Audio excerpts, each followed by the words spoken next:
연애할 때 남편은 아기가 꼭 있어야 한다고 생각하는 것 같았습니다. 저는 무조건 딩크는 아니지만 아기 안 낳을 생각도 있다고 미리 남편과 예비 시부모님께 말씀드렸어요. 왜냐면 저는 당시 제 삶에 굉장히 만족스러웠고 또 주변에 육아하면서 힘든 경우를 너무 많이 봐왔기 때문입니다. 하지만 남편은 결혼하면 제 생각이 바뀔 거라고 생각하는 것 같았어요. 결혼 후 아기 없이 딩크?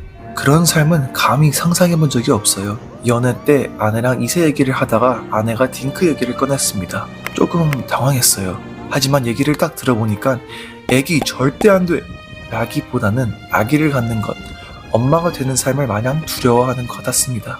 그건 제가 결혼 후 보이는 가정적인 모습, 그리고 육아를 잘할 것 같은 모습을 보여주면 생각을 바꿀 수 있을 것 같았어요. 남편의 바람대로 결혼 후 제 생각은 바뀌었습니다. 다정하고 따뜻하고 재미있는 남편 덕분에 행복한 신혼생활을 보내며 나와 남편을 닮은 아기가 있어도 좋을 것 같다는 생각이 스멀스멀 들기 시작했습니다. 하지만 임신 기간 동안 너무 괴로웠습니다. 26주까지 입덧으로 거의 매일 저녁 토하고 30주부터는 생전 처음 겪는 위경련과 함께 위산 역류가 시작되어서 위장약을 달고 매 끼 식사하는 게 고역이었습니다. 육아가 힘들다는 건 많이 들어져 알고 있었지만 임신이 이렇게 힘들 줄은 상상도 못했어요.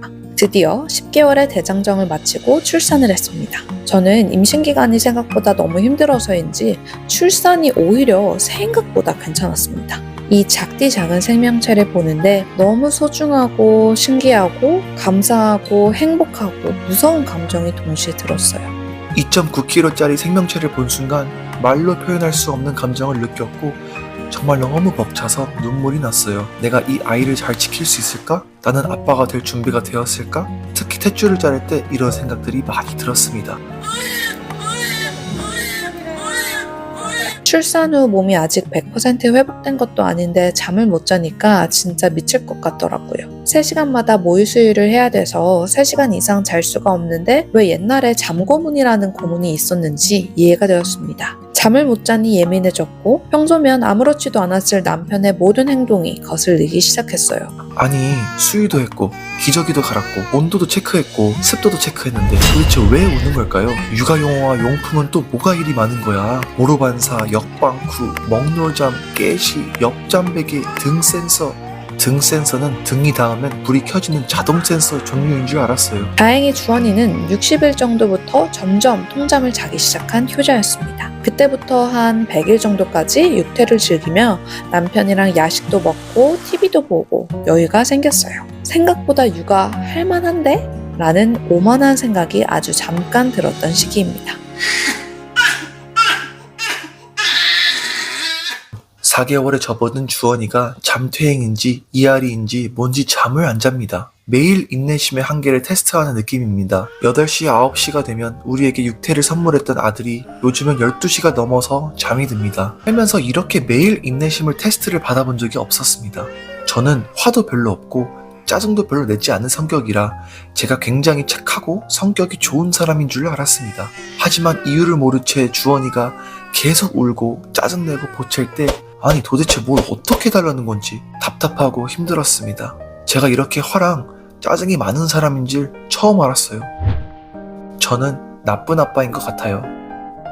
아기가 태어나기 전에 남편이랑 둘이 충분히 행복했는데 우리는 무엇을 위해 누구를 위해 아기를 낳은 걸까? 과연 나는 아기를 키우기에 적합한 사람일까? 너무 귀엽고 사랑스러운데 진짜 너무 힘들다. 주변에 육아 선배들한테 힘들다고 얘기하면 이제 시작이라고 하던데 다들 이렇게 힘든데 왜 아기를 낳는 걸까? 둘째는 왜 낳는 걸까? 야, 다들 제가 아기 낳을 때까지 행복한 척해. 라는 식으로 전 국민이 저를 상대로 몰카를 것 같았어요. 너무 피곤하다. 자러 갈게요. 진짜 이제 깨면 엄마가 더는 못 재워준다, 주원아. 이 정도로 힘들고 이 정도로 제 삶이 바뀌는 줄 몰랐거든요. 왜 이렇게 힘든 걸 다들 추천하는 거지? 이런 생각이 드는 것 자체가 아이한테 정말 미안합니다. 저는 나쁜 엄마인 것 같습니다.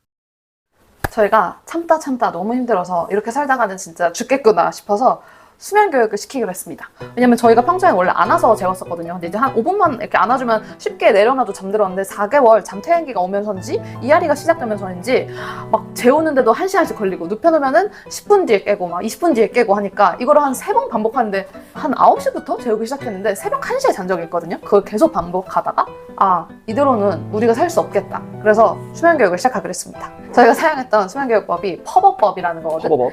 수면 의식, 잘 자, 사랑해, 할 수 있어, 주원아 이렇게 눕혀놓고 그냥 바로 나갔거든요.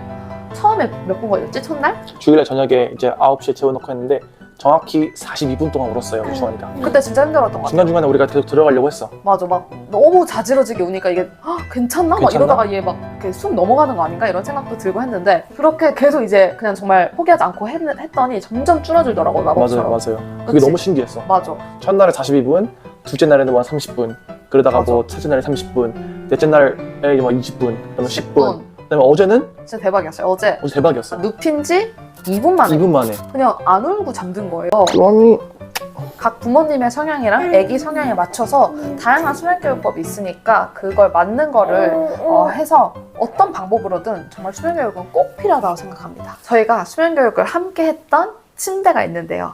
주원이가 한번 침대 소개해 볼까요? 저희가 사용하는 제품은 일룸 쿠시너 코지 제품입니다. 제가 사용해보면서 좋았던 점에 대해서 솔직하게 말씀을 드리도록 하겠습니다. 그래서 고민하시는 분들이 이 영상을 보고 좀 도움을 받으셨으면 좋겠어요. 제가 쿠시너 코지로 마음의 결정을 했던 첫 번째 이유는 안정성이에요. 이건 아마 돌돌쿠라는 말이 만들어진 가장 큰 이유이지 않을까라고 생각을 하는데 이게 가드가 굉장히 높아요. 이게 81cm라서 매트리스를 넣어도 높은 높이예요. 그래서 아이들이 이걸 잡고 일어서는 시기가 돼도 낙상의 위험이 적어서 많은 분들이 일룸 쿠시노를 선택하는 것이다 라고 생각을 합니다. 그리고 이게 푹신푹신하고 견고한데 얇아요. 그래서 이게 한 지금 6cm 정도밖에 안 되거든요. 저희 집 같은 경우는 아기 방이 좀 작은 편이에요. 그래서 이게 굉장히 슬림하니까 디자인상으로도 예쁘고 이 방 안에 크기를 넣는 데에도 딱 맞아요. 컴팩트하게 딱 들어가서 너무 만족해요. 일단 디자인상이나 안전상으로 너무 만족합니다. 그리고 두 번째 이유는 편리성입니다. 신생아 때부터 초등학생 때까지 쓸 수 있도록 조합을 할 수가 있거든요. 그래서 완전 신생아 때는 엄마 아빠가 쉽게 나다녀야 되니까 이렇게 뚫어놔요. 굴러다니는 시기가 되면은 여기를 또 막아놓을 수가 있거든요. 그리고 이것도 되게 쉽게 그냥 혼자 드라이버로 시공이 가능한 부분이어서 또 만약에 여기가 더 큰다. 그럼 이 밑에다가 다리를 추가할 수가 있거든요. 다리를 추가하면은 그 하부 서랍장도 또 추가를 할 수가 있어요. 그래서 합리적으로 쓸 수 있는 침대고 그런 것들을 다 생각해 보면은 신생아 때부터 초등학생 때까지 쓴다라고 생각을 해보면 그 돈값을 하는 침대라고 생각이 됩니다. 그리고 이 패브릭 제품에 인체에 유해한 곰팡이, 박테리아 이런 유해한 균들이 번식하지 않게 그거를 방지하는 신소재 기술이 여기에 활용이 됐어요. 그래서 또 아이가 사용하는 침대니까 그런 것들이 중요한데 그리고 일단 너무 예뻐요. 이게 되게 고급스러운 패브릭이거든요. 이 색깔이랑 소재랑. 그래서 저는 실제로 매장에 가서 가죽이랑 이 패브릭을 둘 다 봤는데 와, 이 패브릭이 진짜 예쁘더라고요. 아마 실제로 보시는 분들은 이게 얼마나 고급스러운 소재랑 색깔인지 보시면 딱 아실 거예요. 그리고 저희가 쿠시노 코지랑 같이 사용하고 있는 매트리스는 헤이븐 매트리스거든요. 이번 7월에 신제품으로 출시된 매트리스입니다.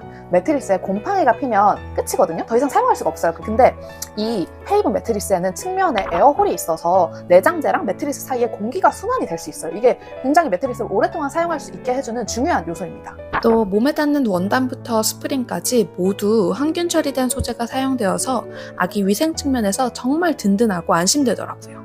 그리고 상단 패드를 쉽게 지퍼로 탈부착할 수가 있거든요. 그래서 자주 빨아줄 수 있는 점도 굉장히 위생적인 부분이라고 생각을 했어요. 직접 몸에 닿는 이 상단 패드에는 36개월 미만 영유아도 안심하고 사용할 수 있는 오쿠텍스 1등급 소재가 원단으로 사용되었어요. 그리고 편안함 너무 중요하죠.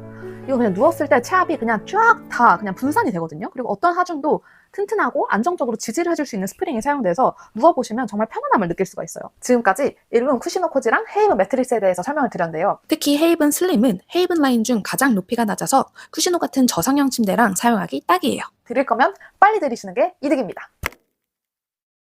다들 지금이 가장 좋을 때야. 지나고 나니 그때가 그립더라고 하더라고요.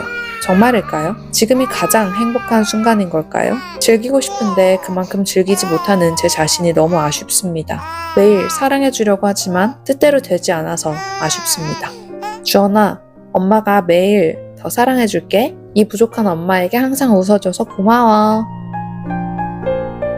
구독 눌러주고 가라고 이모 삼촌들.